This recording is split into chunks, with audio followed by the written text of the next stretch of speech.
दोस्तों, जिस तरह से एक दिन में कई बार धूप और कई बार छांव आती जाती है, ठीक उसी प्रकार से हमारे जीवन में भी सुख और दुख का आना जाना लगा ही रहता है।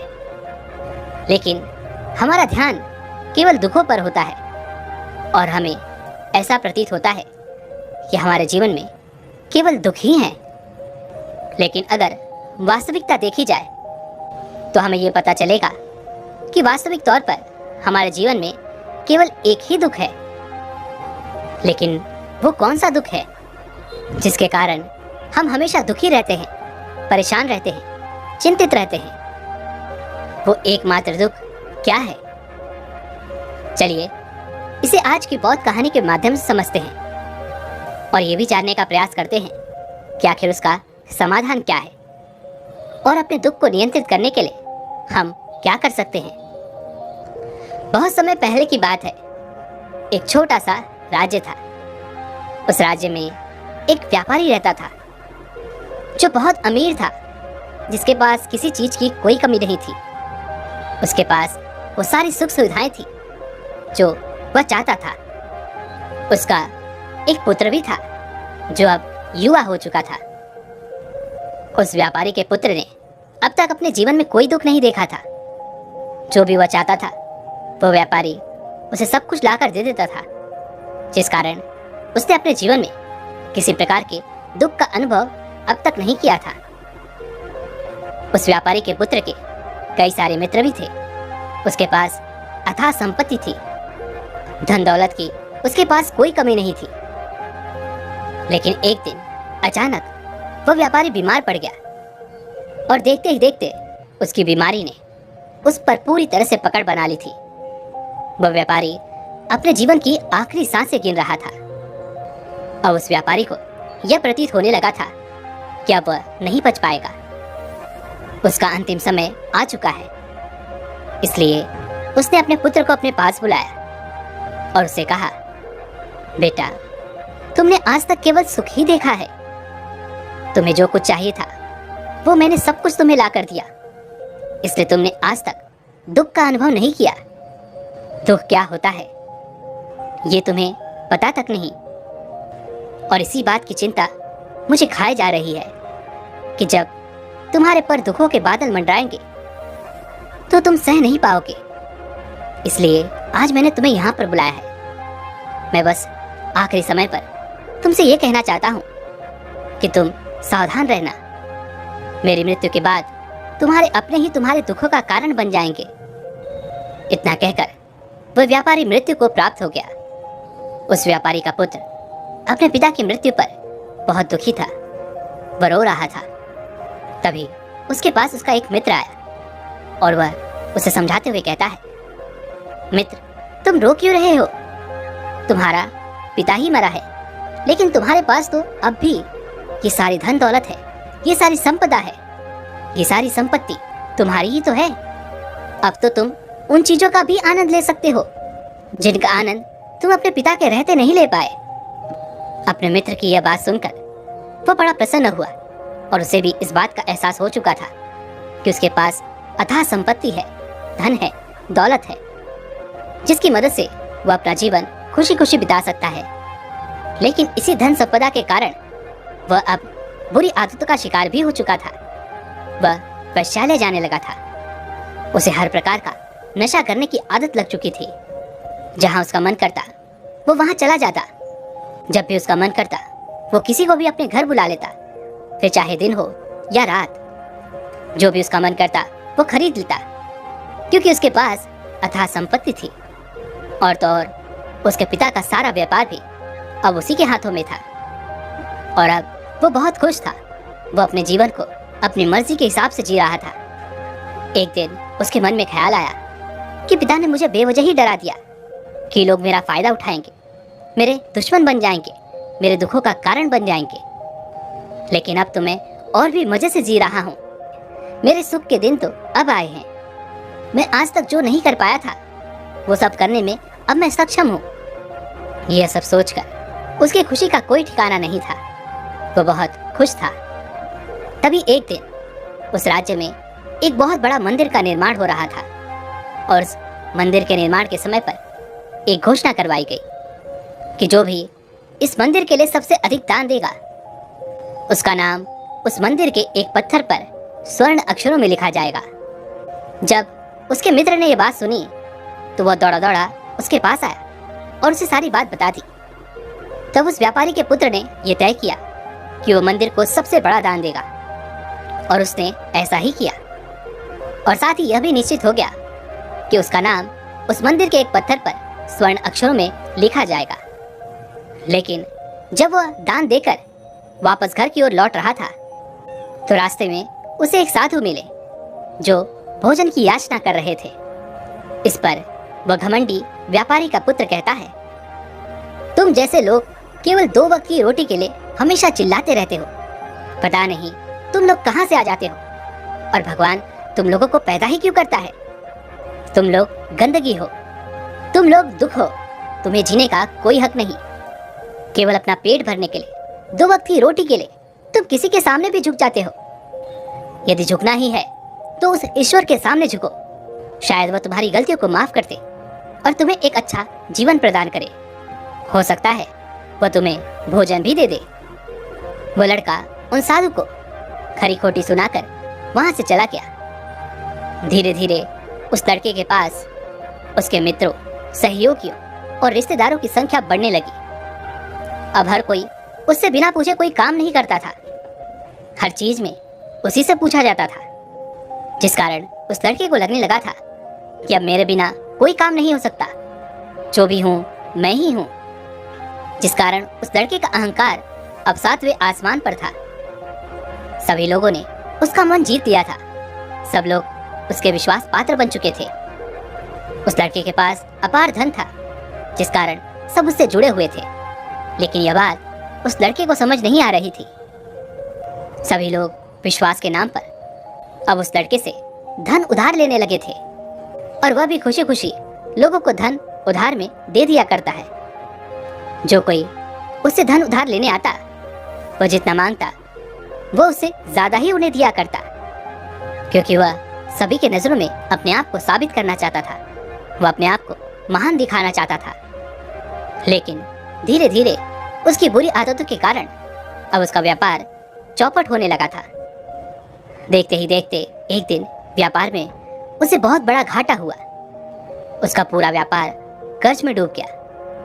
अब वह बहुत परेशान हो चुका था, बहुत चिंतित हो चुका था। उसे ये समझ नहीं आ रहा था कि आखिर ये सब क्या हुआ। मेरे पास तो कुछ समय पहले अपार धन था और आज मेरे ऊपर बहुत बड़ा कर्जा है जिसे मुझे चुकाना ही होगा। तभी उसे वो उधार दिया हुआ धन याद आया जो उसने अपने मित्रों और सहयोगियों को दिया था, अपने रिश्तेदारों को दिया था। उसने सभी से वो अपना दिया हुआ कर्ज वापस मांगना शुरू किया, लेकिन किसी ने भी उसका दिया हुआ कर्ज उसे वापस नहीं दिया, बल्कि लोगों ने उसे धुतकार कर वहां से भगा दिया। वह एक एक करके सभी के पास गया, लेकिन किसी ने उसकी कोई मदद नहीं की। देखते ही देखते उसका सब कुछ बिक गया। अब उसके पास कुछ न था। वह सड़क पर आ चुका था। तभी वह यह सोचने लगा कि अपने सुख के दिनों में मैं यह नहीं जान पाया कि मैं अपने शत्रुओं से घिरा हुआ हूँ। मेरे पिताजी सही कहते थे कि मेरे अपने ही मेरे दुखों का कारण बनेंगे। पिताजी, आपका धन्यवाद, लेकिन मैं आपकी बातों को समझ नहीं पाया और आज देखिए क्या हो गया। वह सारा दिन यहाँ से वहाँ भटकता रहा और सोचता रहा कि अब आगे क्या होगा। वह कैसे खाएगा, कहाँ रहेगा और कैसे सोएगा। उसे अपने पिता की याद सता रही थी। वह उन्हें याद कर करके रो रहा था। उसकी आंखों से आंसू बह रहे थे, लेकिन अब बहुत देर हो चुकी थी और अब धीरे धीरे उसे भूख भी लग रही थी। तभी उसने सोचा कि मैं उसी मंदिर पर चलता हूँ जहाँ पर पत्थर पर मेरा नाम स्वर्ण अक्षरों में लिखा गया है। मैं जाकर वहाँ पर कुछ मदद मांगता हूँ। वह वहाँ पहुँचा और वहाँ के पुजारी से वो कहता है, पुजारी जी, आपने मुझे पहचाना? मैं वही हूँ जिसने इस मंदिर को सबसे बड़ा दान दिया है और मेरा नाम इस मंदिर के पत्थर पर स्वर्ण अक्षरों में लिखा गया है। हालांकि इस समय मेरे हालात कुछ खराब है और मेरे पास खाने के लिए भी कुछ नहीं है। क्या आप मुझे कुछ भोजन दे सकते हैं? मैं भूखा हूँ, मुझे बहुत जोरों की भूख लगी है। मेरे अपनों ने मुझे धोखा दे दिया है। क्या आप मुझे कुछ भोजन दे सकते हैं? तब यह पुजारी कहता है, भिखारियों को भोजन इस मंदिर के बाहर दिया जाता है, मंदिर के अंदर नहीं। जाओ और जाकर बाहर बैठ जाओ। और रही बात तुम्हारे नाम की, तो भिखारियों का नाम मंदिर के पत्थर पर स्वर्ण अक्षरों में नहीं लिखा जाता। पुजारी ने तुरंत ही उस लड़के का नाम मंदिर के उस पत्थर पर से हटवा दिया और फिर एक बार घोषणा करवा दी कि मंदिर को जो सबसे बड़ा दान देगा उसका नाम इस मंदिर के पत्थर पर स्वर्ण अक्षरों में लिखा जाएगा। यह सब देखकर वो लड़का बड़ा हैरान था, बड़ा अचरज में था। वह मन ही मन रो रहा था और सोच रहा था कि ये जीवन कितना दुखदाई है, ये जीवन बहुत छोटा है। अब मैंने जान लिया कि पत्थर पर लिखा हुआ नाम भी मिटाया जा सकता है, और यदि पत्थर पर लिखा हुआ नाम मिटाया जा सकता है तो इस जीवन का क्या मोल? ये जीवन भी कभी भी समाप्त हो सकता है। उस लड़के को जोरों की भूख लगी थी। वह मंदिर के बाहर जाकर एक कोने में बैठ गया। लोग आते रहे और भिखारी को कुछ न कुछ दान देते रहे, लेकिन वह लड़का, उसकी हिम्मत ही नहीं हो रही थी कि वह भीख मांग सके, और ना ही वह उन भिखारियों में बैठना चाहता था।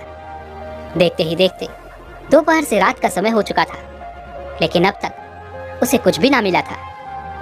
लेकिन उसकी भूख बढ़ती चली जा रही थी और उसे जोरों की भूख लगी थी। पहली बार उसने अपनी भूख को जाना था, अपने पेट की इस आग के बारे में जाना था, और इस भूख के कारण वो इतना परेशान हो चुका था कि उसने तय किया कि वह मंदिर से ही कुछ चुरा लेगा और उसे खाकर अपना पेट भर लेगा।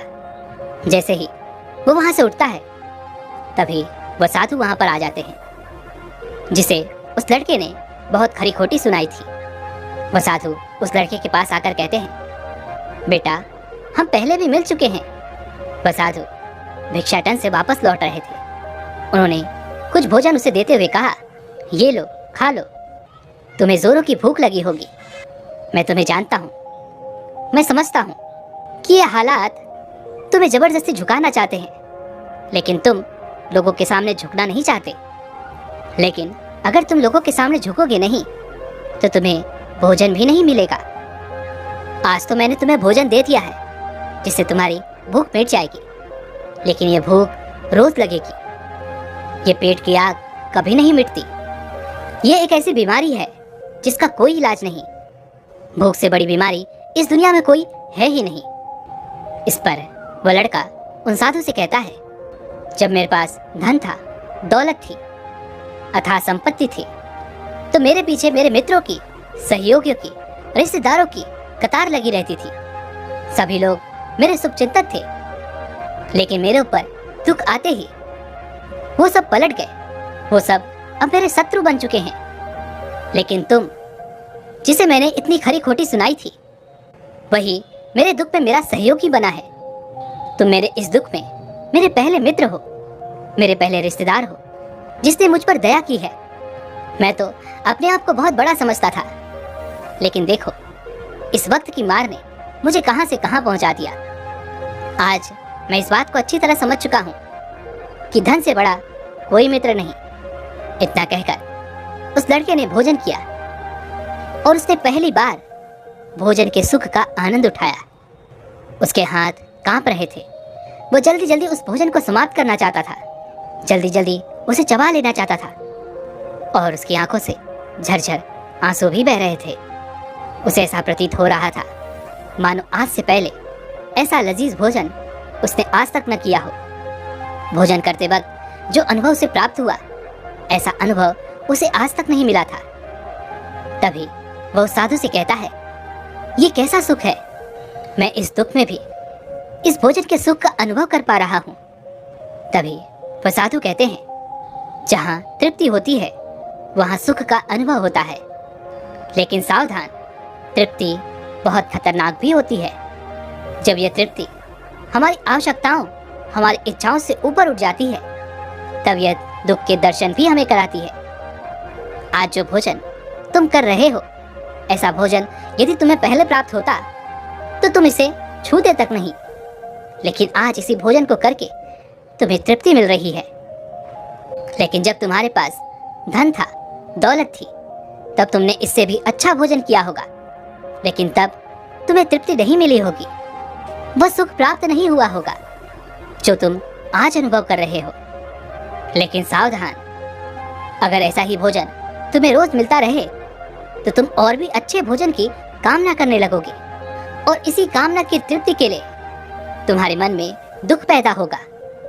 और जब तुम अपने मन की इस कामना की तृप्ति कर दोगे तो तुम्हें सुख भी प्राप्त होगा। लेकिन यह सुख आएगा और चला जाएगा। और जब तुम्हारे जीवन में इसी प्रकार के भोजन हमेशा आते रहेंगे और जाते रहेंगे तो तुम किसी और कामना, किसी और इच्छा की ओर आगे बढ़ने लगोगे। तब तुम किसी और इच्छा की पूर्ति करना चाहोगे, तुम किसी और इच्छा की तृप्ति करना चाहोगे। और जब वो इच्छा पूरी नहीं होगी, जब तुम्हें तृप्ति नहीं मिलेगी, तो तुम्हें दुख होगा, तकलीफ होगी, पीड़ा होगी, और यह श्रृंखला ऐसे ही आगे बढ़ती चली जाएगी। तुम हमेशा सुख के पीछे भागोगे, लेकिन दुख तुम्हारे पीछे यूं ही भागता रहेगा। तुम सुख को पकड़ना चाहोगे, दुख तुम्हें पकड़ना चाहेगा। इसी प्रकार यह प्रक्रिया यूं ही निरंतर चलती रहेगी। तभी वह साधु अपने थैले में से एक सोने की थैली निकालकर उस लड़के के हाथ पर रख देता है। तभी वह लड़का उस साधु से कहता है, हे महाराज, आपके पास इतना धन कहाँ से आया? आप तो एक वैरागी हैं। तभी वह साधु उस लड़के से कहता है, ये धन तुम्हारा ही है। उस दिन जब तुम मुझे खरी खोटी सुनाकर अपने घर की ओर आगे बढ़ रहे थे, तभी तुम्हारी जेब से यह सोने के सिक्कों से भरा हुआ थैला नीचे गिर पड़ा, और मैंने इसे उठाकर अपने पास रख लिया, ये सोचकर कि जब तुम मुझे मिलोगे तब मैं इसे तुम्हें लौटा दूंगा। लेकिन उस दिन के बाद से आज तुम मुझे मिले हो, इसलिए मैं तुम्हें इसे लौटा रहा हूँ। ले लो, ये तुम्हारा ही है। इस पर वह लड़का कहता है, हे महाराज, इसी धन के लिए तो मुझे मेरे मित्रों ने, मेरे सहयोगियों ने, यहाँ तक कि मेरे रिश्तेदारों ने भी मुझे धोखा दिया। लेकिन आप वो पहले शख्स हैं जो मुझे ये धन लौटा रहे हैं। और वहीं पर जो कर्ज मैंने अपने मित्रों, अपने सहयोगी, अपने रिश्तेदारों को दिया था, अपने बुरे समय पर जब मैंने उनसे वो मांगा तो उन सभी ने वो धन देने से मुझे मना कर दिया। कईयों ने तो मुझे खरी खोटी सुनाकर अपने घर से धक्के मार कर निकलवा दिया। लेकिन आप महाराज वो पहले शख्स हैं जिन्होंने मेरे इस बुरे समय पर मेरा साथ दिया है, मेरा धन मुझे वापस लौटाया है। मैं आपकी सहायता के लिए आपका आभारी हूँ। मैं इस धन से अपना व्यापार फिर से शुरू करूँगा और उस व्यापार को नई ऊंचाइयों तक ले जाऊँगा।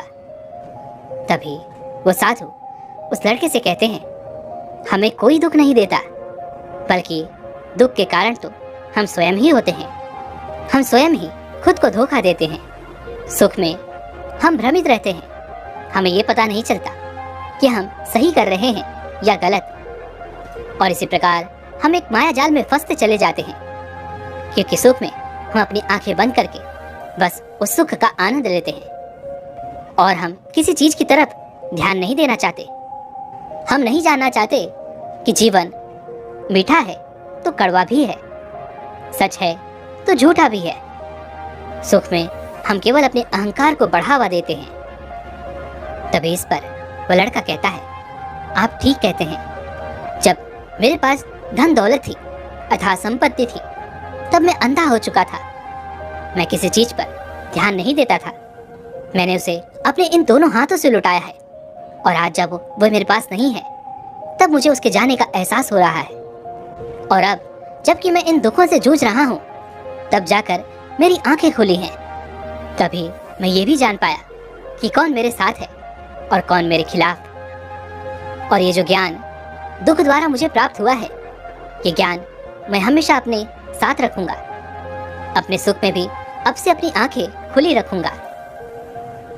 दोस्तों, मानव शरीर में बहुत ऊर्जा है, बहुत शक्ति है, पर हम उन्हें बेकार की चीजों में यूं ही व्यर्थ कर देते हैं, बेकार के कामों में लगा देते हैं, जिससे हमारा पूरा जीवन यूं ही व्यर्थ हो जाता है। हम में से अधिकांश लोग हमेशा अपने आप को कोसते होंगे, उस ऊपर वाले को यह दोष देते होंगे कि आखिर मैं इतना दुखी क्यों हूँ। और हमें से अधिकांश लोगों के मन में ये सवाल तो उठता ही होगा, पर इसका जवाब बड़ा सीधा और सरल है, क्योंकि वो परमात्मा चाहता है कि हम उस दुख का अनुभव करें। वो परमात्मा हमें उस परम दुख तक ले जाना चाहते हैं, जहां पर हमें ये पता चल सके कि इंसानी आत्मा का असली दुख क्या है। और वो दुख है अपने आप को ना पहचान पाना, अपनी शक्तियों को ना पहचान पाना, अपने आप को ना जान पाना, अपने आप को इकट्ठा ना कर पाना, अपने आप को नियंत्रित न कर पाना। हमारे जीवन में केवल एकमात्र यही दुख है, क्योंकि हम अपने आप पर कभी ध्यान नहीं देते, अपने आप को एकत्रित करने का कभी प्रयास तक नहीं करते। लेकिन इस दुख को ना देखकर हम बाकी के इधर उधर के दुख को देखकर हमेशा चिंतित रहते हैं, परेशान रहते हैं और अपना पूरा ध्यान उन्हीं दुखों पर लगाए रहते हैं। लेकिन जो वास्तविक दुख है, इस पर हमारा ध्यान कभी जाता ही नहीं। लेकिन वास्तविकता तो यही है कि जब भी हमारे जीवन में कोई दुख आता है तो हमारा ध्यान खुद पर होना चाहिए कि आखिर मैं दुखी क्यों हूँ, मैं क्या हूँ, मैं क्यों हूँ। और जब ये एकमात्र दुख आपके जीवन में आपको नजर आने लगता है, तब आप ध्यान की तरफ आगे बढ़ने लगते हैं। आप अपने आप को खोजने की तरफ आगे बढ़ने लगते हैं, और तब आपके सामने कोई भी समस्या बड़ी नहीं रह जाती। आप किसी भी बड़ी से बड़ी समस्या का समाधान सरलतापूर्वक कर सकते हैं। इसलिए खुद को जानिए, खुद को पहचानिए, क्योंकि जो शक्ति, जो क्षमता आपके भीतर है, वो किसी और के पास नहीं है। आप उस परम शक्ति का एक रूप हैं। आप अपनी शक्ति को पहचानिए, जानिए आप कौन हैं, क्या हैं। उसके बाद आपके सामने किसी प्रकार का भी दुख टिक नहीं पाएगा और आप हर परिस्थिति में खुश रहना सीख जाएंगे। दोस्तों, उम्मीद है कि आपने आज की इस वीडियो से जरूर कुछ न कुछ सीखा होगा। तो इस वीडियो को लाइक और अपने दोस्तों के साथ शेयर करना ना भूलें।